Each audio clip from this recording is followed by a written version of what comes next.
भूल करके भी कभी किसी से अपनापन न करे। बहुत बहुत खतरनाक अपनापन होता है। अपनापन का नाटक करते करते अपनापन हो जाता है। झूठा खेले साचा होए। झूठ से भी किसी से ये न कहे कि हम तुम्हें बहुत प्यार करते हैं। झूठ से भी न कह ले, सच्ची हो जाएगा।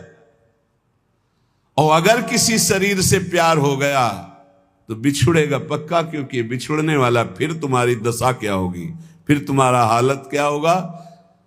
आकाश की तरफ भरत जी देखते हैं तो उनको चंद्रमा में भी अपना हिरन दिखाई देता है। भूमि में देखते हैं तो उन खुर जो बने होते हैं हिरन, उनकी रज ले लेकर छाती से लगाते हैं तो उनको शांति मिलती। ये मेरे मृग शावक के चरण चिन्ह है।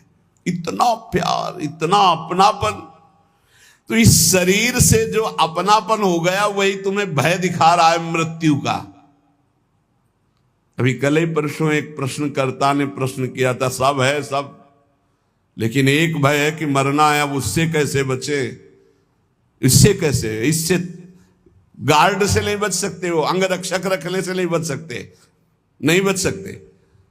अगर मृत्यु का संयोग अंगरक्षक से है तो तुम्हारा अंगरक्षक ही तुम्हें सूट कर देगा। अगर मृत्यु का संयोग है अंगरक्षक से तो जो तुम्हारा हर समय बॉडी गार्ड है ना, वही तुम्हें भूंज देगा। मृत्यु उसी के हाथ से मरवा देगी तुम्हें। और इतना प्रिय शरीर है कि मृत्यु की बात सुनते ही एक बार जैसे बिजली का करंट नहीं लगता, ऐसे मरना, अरे होश खराब हो जाते। देखो थोड़ी देर सोच के कि आज मरना है, कैसा लगेगा। बोले मरने से सब जगह मेरो मन आनंद। ओठ सूख जाएंगे, ओठ सूख जाएंगे कि तुम 5 दिन में मरने वाले हो, तुम्हारे ऐसा रोग है, ओठ सूख जाएंगे। हां, उसी के नहीं सूखेंगे जो पहले से मरा हुआ है। जीवित मर जाए उलटी आप में समाये है दिलगिरी है। अपने इष्ट के लिए जिसने प्राणों को समर्पित कर दिया, अब उसको डर नहीं। हमें सबसे ज्यादा प्रिय देह और प्राण है। देह प्राण ते प्रिय कछु नाही, गोस्वामी तुलसीदास जी कहे। देह प्राण से बढ़कर कुछ प्रिय नहीं है, लेकिन उनसे भी जो परम प्रिय है वो भगवान है, क्योंकि देह और प्राण जिनसे संचलित हो रहे। राम देत नहीं बनत गुसाई, विश्वामित्र जी से दशरथ जी कह रहे देह प्राण से प्रिय कुछ नहीं, अभी कहो अभी प्राण दे दूं, लेकिन राम देते हुए नहीं। ये है महाभक्त की स्थिति। ले लो देह प्राण, अभी ले लो, पर राम जी को मैं। वशिष्ठ जी फिर उनको समझाते। यहां कह रहे जैसे कहा जाता है कि हमसे भजन नहीं होता। क्यों? शरीर का भजन करते हो कभी, लेकिन कभी भूलते भी नहीं हो, क्योंकि शरीर सबसे प्यारा। इसके बाद ये हाथ में कैंसर हो गया, इतना काट दिया जाए तो तुम्हारे प्राण बच जाएंगे। तो देह से भी अधिक प्रिय प्राण, तो हम इतना हाथ कटवा देंगे, इतना पैर कटवा देंगे। और प्राण से भी प्रिय आत्मा। जब आत्मग्लानि इतनी प्रकट हो जाती है किसी बात पर, तो अपने प्राणों का भी मोह छोड़ देता है और अपने शरीर और प्राणों का मोह छोड़कर वो मृत्यु का वरण करना चाहता है। और जो सब आत्माओं की आत्मा है वो प्रभु है। पूज्य भाई जी महाराज कह रहे यदि ये क्षण भर के लिए तुम्हारी बात समझ में आ जाए कि जिससे हमें देह प्रिय लग रहा है, जिससे हमें प्राण प्रिय लग रहे हैं, वो भगवान के कारण लग रहे हैं। अगर ये बात समझ में आ जाए तो भगवान को भुलाया ही नहीं जा सकता। जैसे देह अभिमानी कभी देह को नहीं भूल सकता, ऐसे देहा भाव को जो भगवान के चरणों में, जो प्राण प्रियता को भगवान के चरणों में मदगत प्राणा हो गए, मच्चित्ता मदगत प्राणा, ऐसे महापुरुषों का भजन निरंतर चलता है। ये जो कहा जाता है कि 1 घंटे सुबह 1 घंटे शाम भजन कर लिया करो, ये प्राथमिक कक्षा के विद्यार्थियों को कहा गया है, अध्यात्म के विद्यार्थियों को। ये प्रथम कक्षा की बात है। ये 11 माला जप लो, 12 पद पढ़ लो, शुरुआत तो करो। यहां घंटे की गणना का बात नहीं कर रहा, भाई जी कह रहे घंटे की गणना की बात नहीं कर रहा, यहां प्रीतम की प्राप्ति की बात कर रहा हूं, और वो होता है सतत स्मरण से। क्षण भर के लिए भी हृदय में भगवत स्मरण का तार ना टूटे, अभी ऐसा अभ्यास बन गया, निश्चिंत हो जाओ, आप भगवत प्राप्त हो चुके हो, आपको चिंता नहीं करनी। कुछ ही दिनों में स्थितियां जागृत हो जाएंगी। निरंतर एक तार भजन जिनका चल रहा है, जिसका एक तार भजन चल रहा है, उसके हृदय की झांकी का पर्दा हट जाता है त्रिगुण माया का, और अपने हृदय में ही नारायण या गौर श्याम को हृदय निकुंज बसइए, वो हृदय में अपने प्रभु को देखता है। इसे कहते अनन्य चेता सततम। जो अनन्य चेता सतत है, नित्य निरंतर, ये बहुत अमृतमय शब्द है। यही बचपन में गुरु जी ने बैठाल दिया था, बलिहारी गुरु आपने जो गोविंद दियो बताए, यही बता दिया था कि बच्चा हर श्वास हर क्षण नाम जप, हर क्षण मंत्र चिंतन, खाली न रहे, यही साधना है। तो नया जीवन था, पता में और कुछ था नहीं, जो गुरुदेव ने बताया बस उसी पे चल पड़े। और वही जब बड़े बड़े महापुरुषों से सुना शास्त्रों में, तो लगा बलिहारी प्रभु ने प्रारंभ में ही बता दिया गुरु रूप धर करके। नित्य चिंतन में रहने वाला भगत ये अनुभव कर लेता है कि नित्य प्राप्त भगवान की नवीन प्राप्ति। ध्यान से सुनो, जो निरंतर भजन करता है, नित्य प्राप्त भगवान की नवीन अनुभूति, नवीन अनुभूति। जब हृदय में चिंतन चलता है तो फिर बाहर से भगवान चले जाएं या आ जाएं कोई फर्क नहीं पड़ता। ये बहुत, जैसे बिलोमंगल जी ने श्री भगवान के लिए अपनी आंखों को शांत कर लिया, अब नहीं देखने देंगे संसार को, और चल पड़े वृंदावन के लिए। तो जो पूर्वाभ्यासी जिनके नेत्र नहीं होते वो तो चल सकते, लेकिन तत्काल जो नेत्र फोड़े थे तो मार्ग में चले तो एक लठिया ले ली थी, अभ्यास न होने के कारण मार्ग से हट करके एक कुआं था, उस कुएं में गिर गए। अब जिसका कोई नहीं है उसके तो नंदनंदन है, पुकारा हे देव हे कृष्ण, अब आप ही मेरे हो। भगवान की आवाज गंभीर मेघ के समान, बाबा ये लाठी ऊपर उठाओ, ऐसे, और खींच के बाहर कर दिया। उन्होंने विचार किया कि मेरी लाठी तो इतनी बड़ी नहीं थी कि केवल लाठी पकड़कर इस 50 हाथ कुएं से नीचे निकाला जाए। इसका मतलब ये कर तुम अकर तुम अन्यथा कर तुम भगवान ही हैं। तो धीरे से लाठी के सहारे हाथ बढ़ाया, हाथ पकड़ा। जे ही हाथ पकड़ा तो ठाकुर जी ने झटक करके हाथ छुड़ाया, पर स्पर्श होते ही अपार आनंद।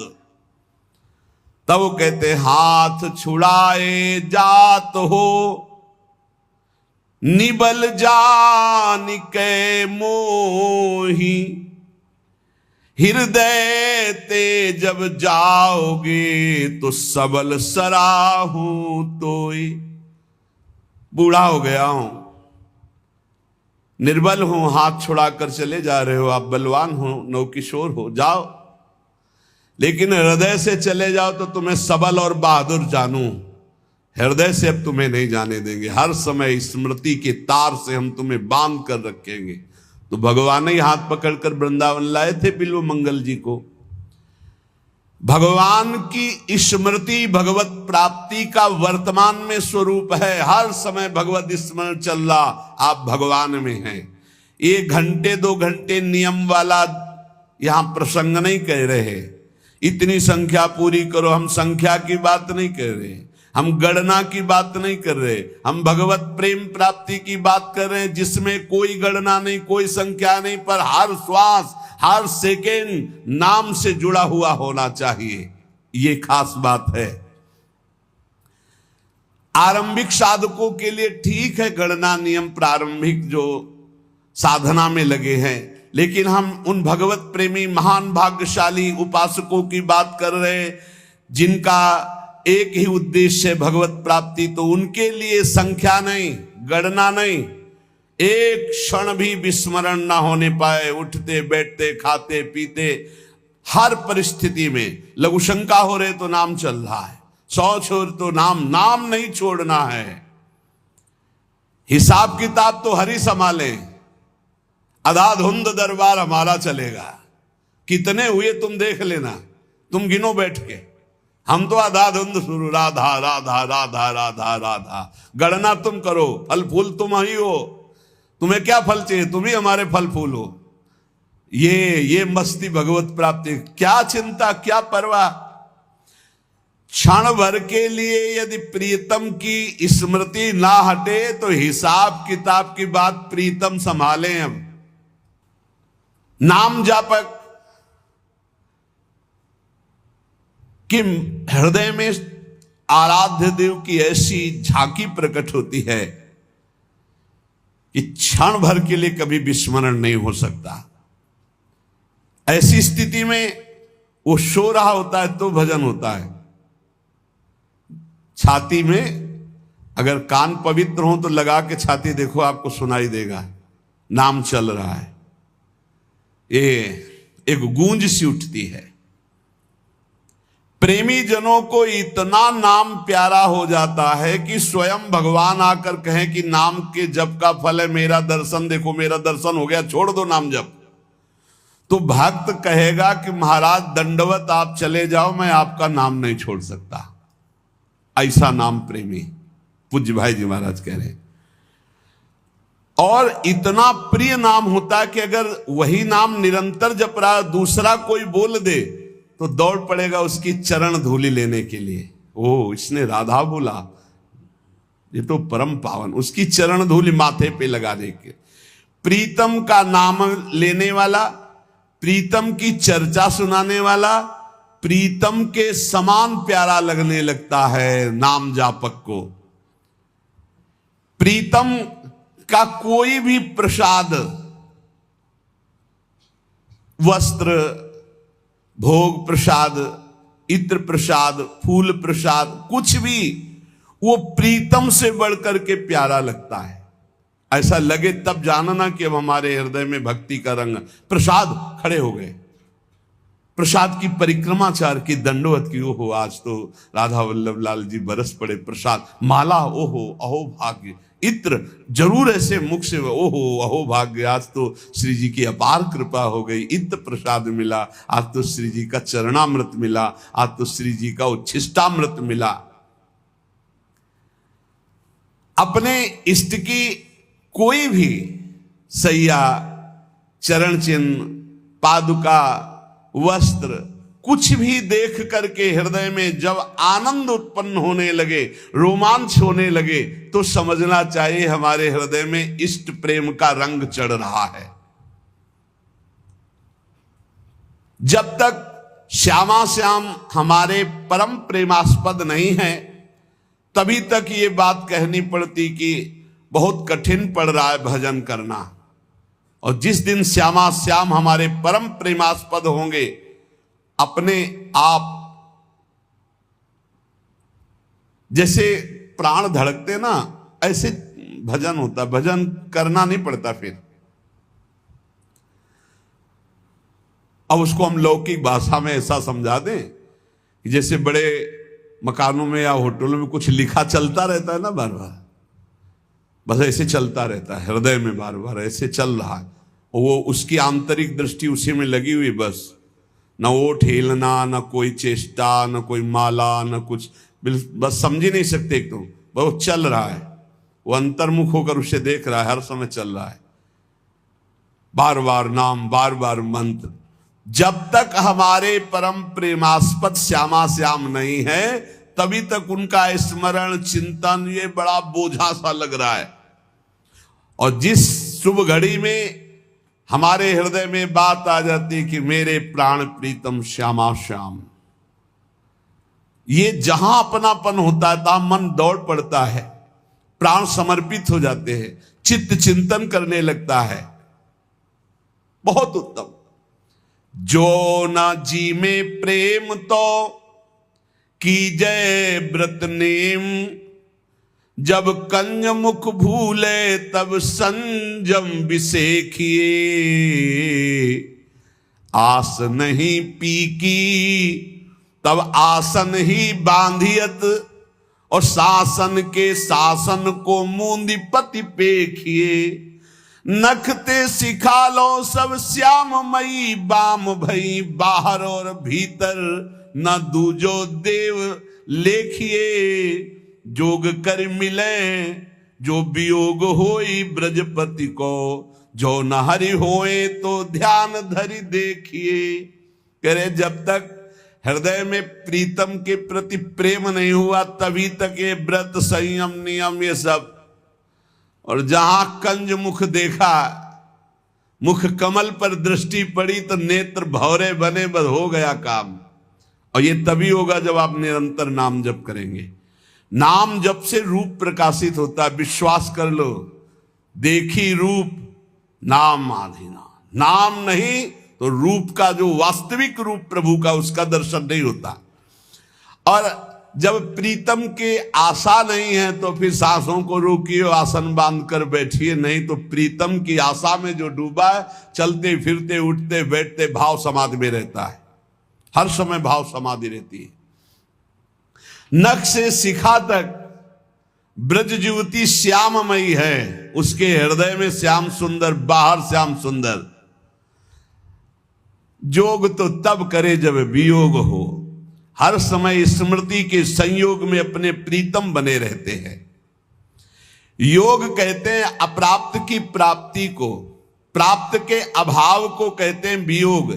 यहां स्मृति में इतना तार जुड़ा हुआ है कि प्रभु एक क्षण के लिए भी कभी दूर नहीं होते। प्रीतम अनेक नहीं होते, प्रीतम एक ही होते हैं। और जब तक प्रीतम नहीं वरण हुआ तब तक अनेक होते रहते हैं, अनेक भाव, अनेक उपासना, अनेक रंग। और जब प्रीतम तो एक भरोसो, एक ही बल, एक ही आस, एक ही विश्वास मात्र अपने इष्ट से।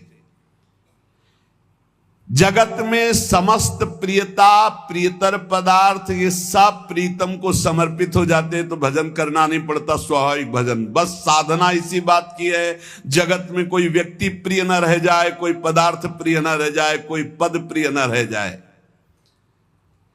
प्रीतम का प्रतिद्वंदी अगर एक भी वस्तु है तो निरंतर भजन नहीं चलेगा, अंतर डाल देगा वो वस्तु को ही। एक महात्मा कई असरफियां किसी भक्त ने दी तो गीता के बस्ता में बांध लिया। कह रहे प्रतिद्वंदिता नहीं बर्दाश्त है प्रभु को, प्रभु के प्यार में बंटवारा नहीं होना चाहिए, केवल श्री कृष्ण।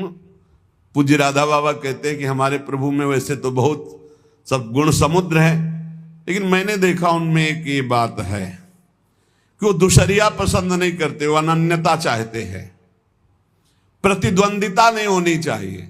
तो जब शरीर छूटने का समय आया तो चिंतन पहुंच गया, वो असरफी रखी यार, बोल देते तो बता देते कि इनका संत भंडारा कर देते। इतने में प्राण छूट गया तो सांप बन करके बस्ता में बन, जो गीता का बस्ता उसमें बन के बैठना पड़ा। प्रीतम की प्रतिद्वंदिता नहीं होनी चाहिए, कोई प्रभु से बढ़कर हमारे लिए प्रभु के समान नहीं होना चाहिए। अगर कहीं कुछ प्यारा है तो घसीट ले जाएगा हमारा चिंतन, फिर अनन्य चिंतन नहीं हो पाएगा। जब तक हृदय में प्रीतम का प्रतिद्वंदी भाव रहता है तब तक निरंतर भजन की संभावना भी नहीं है। इसीलिए उपासक जन उदासीन होकर सब वस्तु व्यक्ति से अपने चित्त को समेटकर प्रभु में लगा देते हैं।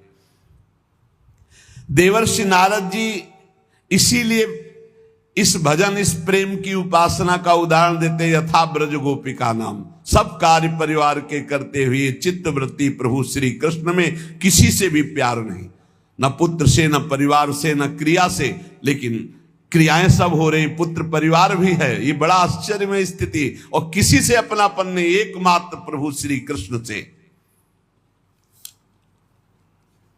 जिसके हृदय में प्राण प्रीतम प्रभु के लिए एकमात्र अपनापन रह जाता है, उसे सरग न चाहें अपबरग न चाहें, सुनो भुक्ति मुक्ति दो सो विरक्ति उड़ाने हम। न स्वर्ग की चाह, न नरक का भय, न मोक्ष की चाह, न भोग की चाह। एक ब्रजचंद कृपा मंद मुस्कान ही में लोक परलोक को आनंद जी जाने हम। बस इष्ट मुस्कुरा दिए, यही जीवन का परम लाभ। इसलिए प्रीतम छवि नैनन बसे, पर छवि कहां समाए, भरी सराय रहीम लकी आप पथिक फिर जाए।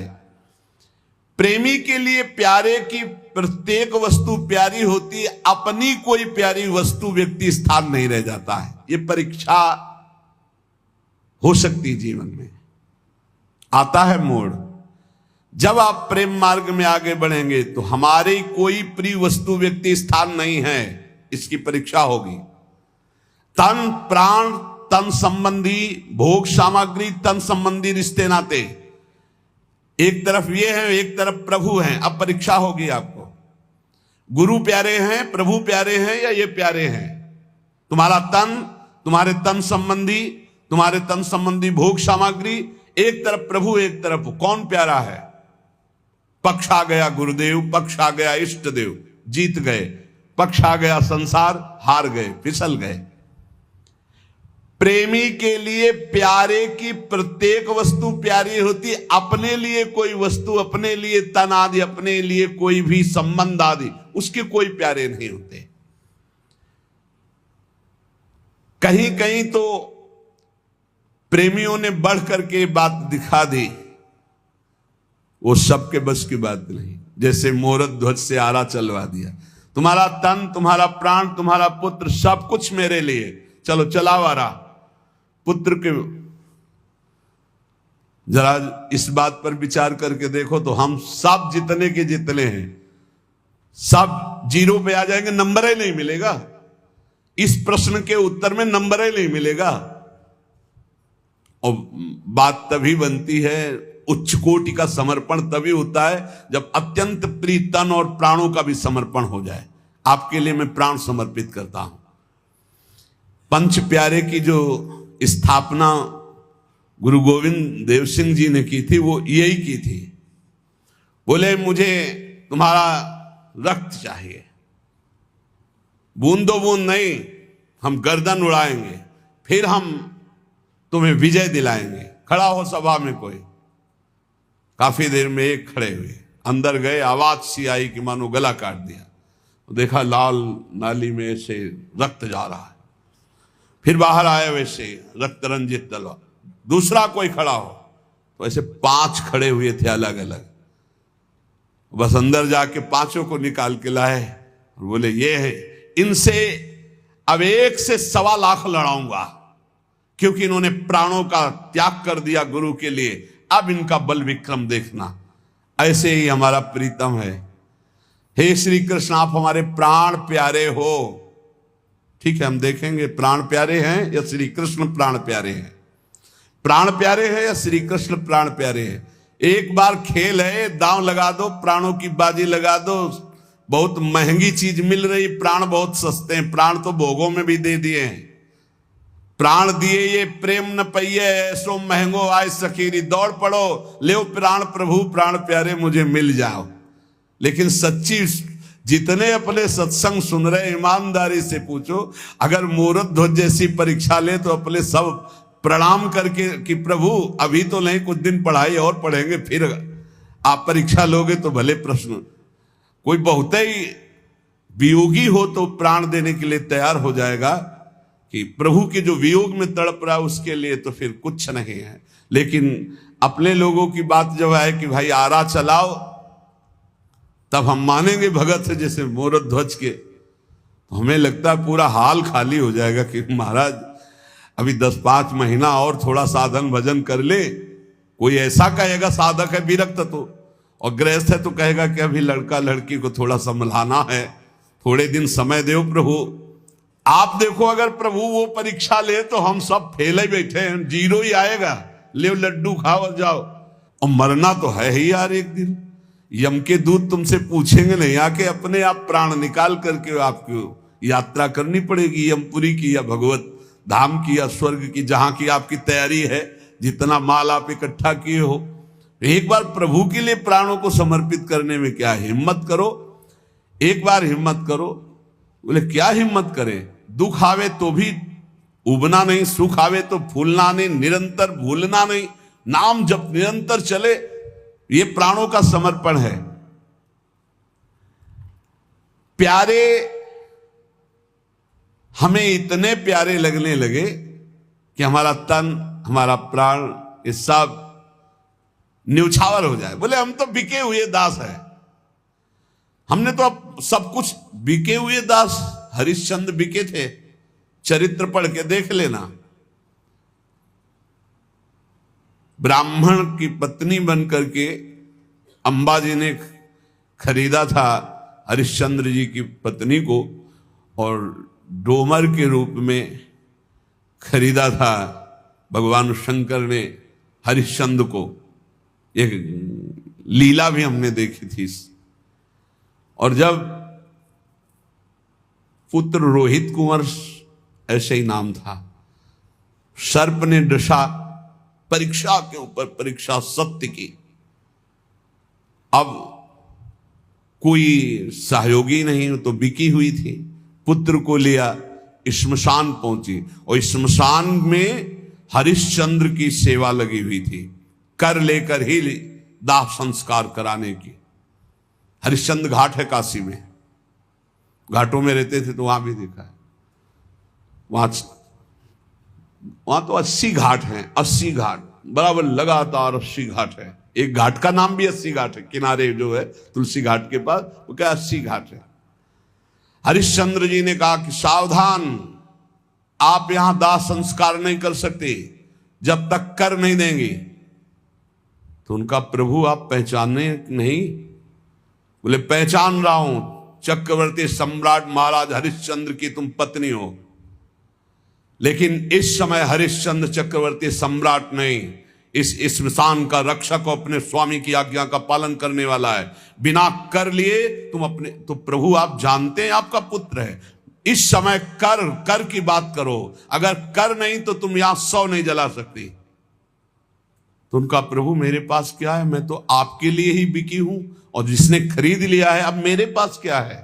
तन में एक वस्त्र है, उसका थोड़ा टुकड़ा करके कफन बना के लाए, और क्या दे सकती, तो थोड़ा टुकड़ा हमें कर में दे दो, लिया कर के रूप में। बड़ा विचित्र सत्य की परीक्षा होती है। समर्पण की वृत्ति की हद हो गई, हद हो गई। यहां अपने लोगों को जरा सा भी कुछ हो जाए तो भक्ति पर संदेह करने लगते हैं। वहां भक्ति की नहीं, सत्य की केवल बात थी। विश्वामित्र जी को दे दिया कि हम आपको इतना दान देते हैं बस, तो ठीक है। ये बहुत विवेक से विश्वामित्र जी ने फंसाया हरिश्चंद्र को। एक शूकर उनके फुल वाटिका को उजाड़ रहा था, सूचना पहुंची, बड़ा भयानक शूकर। गए हरिश्चंद्र जी घोड़े पर सवार, बाण संधान किया, वहां विश्वामित्र जी दिखाई दिए, उतरे, प्रणाम किया, भगवान आपके दर्शन। हाँ, इधर से निकल रहा था, लेकिन हम तो शूकर को, उस प्रसंग को छोड़िए, मेरे अंदर इच्छा है कि आप कुछ दान करें, प्रभु आदेश करो, दान कर दीजिए। क्या दान करेंगे आप? बोले इस समय तो खजाने की चाबी, घोड़े की लगाम। घोड़े की लगाम का मतलब समझता है तो, जहां तक तेरा राज्य है वो सब मेरा हुआ। और खजाने की चाबी का मतलब समझता है, पूरा का पूरा वैभव मेरा हुआ। बोले हुआ आपका? बोले ये तो दान हुआ, आप दक्षिणा दे, इतने भार स्वर्ण। बोले खजाने से? बोले फिर मिथ्याचारी, खजाना मेरा, राज्य मेरा। बोले प्रभु मिथ्याचारी नहीं हूं, अभी आपने हमारी संपत्ति ली, राज्य ली, अभी हम और हमारी पत्नी और हमारा पुत्र बकाया है, मैं अपने को बेच कर दूंगा। तो कहां बेचेगा? पूरा राज्य तो मेरा है। तो काशी आपका नहीं, काशी भगवान विश्वेश्वर विश्वनाथ का है, वहां चलकर बिकेंगे और आपको पूरी दक्षिणा देंगे। ऐसी कसौटी, सत्य मार्ग में चलेगा। दूसरे महापुरुष शिवी जी, इनकी गोद में कबूतर गिर पड़ा के, त्राहिमाम रक्षा करो, बाज मेरा जीवन नष्ट कर रहा है। बाज आके ऐसे बैठ गया। बाज हैं साक्षात देवराजेंद्र, कबूतर है अग्नि देवता। परीक्षा। बाज ने कहा आप जानते हो मेरा आहार कबूतर है, आप फिर क्यों नहीं दे रहे? उनका नहीं, मेरी शरण में आ गया, मैं इसकी रक्षा कर रहा हूं, मैं कदापि कबूतर नहीं। तो फिर मेरे प्राण नष्ट हो जाएंगे तो एक की रक्षा करोगे, एक को मार दोगे, मैं भूखे मर जाऊंगा, मेरा आहार कबूतर है। नहीं, मैं तुम्हें मांस दूंगा, तुम्हें मरने नहीं दूंगा। तो जानते हो मैं शिकार करके पाता हूं, किसी का दिया हुआ मांस नहीं। मैं अपने शिकार कबूतर को लूंगा और उसी से जीवित रहूंगा, इसको तो नहीं दे सकता। दूसरा कोई उपाय बताओ, तुम्हारा भी जीवन बचे और कबूतर का भी जीवन। तो आप अपना मांस दे दो। हाँ, मुस्कुरा दिए उनका, दे दूंगा। तो एक तरफ कांटे में कबूतर रखो, दूसरी तरफ उसके बराबर मांस दे दो, मैं पाऊंगा और वापस चला जाऊंगा। शिवी जी ने कहा ठीक है। कबूतर में कितना 100-200 ग्राम जांग का मांस काटा और रख दिया। कबूतर कोई साधारण कबूतर नहीं, अग्नि देवता, वो बढ़ते चले जा रहे हैं। जांग का, बाजुओं का, छाती का मांस काट के रख दिया, फिर स्वयं बैठ गए और कहा मेरे को खा ले, लेकिन मैं कबूतर को नहीं खाता। उनका जय हो महाराज आपकी, मैं कोई बाज नहीं हूं, ये कोई कबूतर नहीं, साक्षात अग्नि देवता, मैं देवराज इंद्र हूं, मैं आपकी परीक्षा ले रहा। ये है परीक्षाएं, तन मन प्राण समर्पण की परीक्षाएं हैं। कहा है अपने लोग अगर परीक्षा आ जाए नंबर में नहीं मिलेंगे, एक भी नंबर में नहीं मिलेंगे, सबके आगे 0 रख जाएगा। तो इसीलिए कृपा का भरोसा रखो, कभी साधना का अहंकार मत करना कि हमारा तो तन मन प्राण समर्पित है। बहुत धोखा है अभी। प्राण और देह में जितनी प्रियता है भगवान में, एक अंश में भी नहीं। आप देख लो, अपने लोग भगत हैं, भगत, इस बात को देख लो, हम बिल्कुल अंदर से कह रहे हैं बड़ा प्यार है शरीर से प्यारे, बहुत प्यार है। शरीर और प्राणों से जितना प्यार अगर एक अंश में भगवान से हो जाए तो हम भूल नहीं सकते। यही बात भाई जी समझा रहे हैं। बहुत प्यार शरीर और सारी साधना इस देह भाव से मुक्त होने की। इसीलिए भगवत प्राप्ति कठिन है, भगवत प्राप्ति कठिन नहीं है। शरीर और प्राणों का राग त्याग करना, भोगों का राग त्याग करना अत्यंत कठिन है।